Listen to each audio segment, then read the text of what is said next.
Hi praise lord. దేవుని పరిశుద్ధ నామానికి స్తోత్రం కలుగును గాక.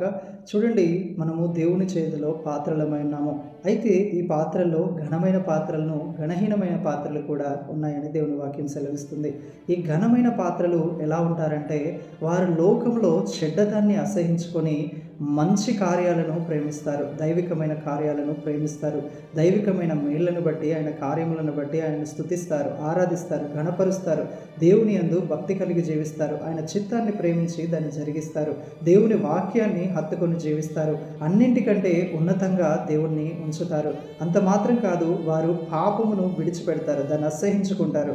దేవుని మందిరములో ప్రతి దినము గడపడానికి వారు ఇష్టపడతారు.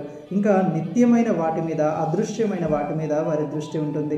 అయితే ఘనహీనమైన పాత్రలు ఎలా ఉంటారంటే, వారు మారు మనస్సు పొందడానికి ఇష్టపడరు, పాపాన్ని విడిచిపెట్టడానికి ఇష్టపడరు, దుర్భాషలాడేవారుగా ఉంటారు, చెడ్డ మాటలు పలికేవారుగా ఉంటారు.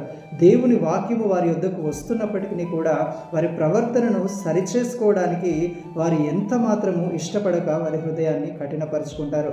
అంతేకాదు, వారు ఎల్లప్పుడూ కూడా పరిశుద్ధాత్మను ఎదురిస్తూ దైవికమైనటువంటి భయం లేని వారుగా జీవిస్తారు. కాబట్టి ప్రియమైన వారులారా, ఈరోజు మీరు దేవుని చేతిలో ఘనమైన పాత్రలుగా ఉండాలనుకుంటున్నారా, లేదా ఘనహీనమైన పాత్రలుగా ఉండాలనుకుంటున్నారా? మీరే నిర్ణయం తీసుకోండి. మీరు ఘనహీనమైన పాత్రలైనా సరే క్రీస్తు యొద్దకు వచ్చి మీ అపరాధంలో ఒప్పుకొని అయానను వాడుకొని ఆయన చేతిలోనికి సమర్పించుకున్నప్పుడు తన పరిశుద్ధమైన రక్తముతో కడిగి తన చేతిలో ఘనమైన పాత్రగా మిమ్మల్ని వాడుకుంటాడు.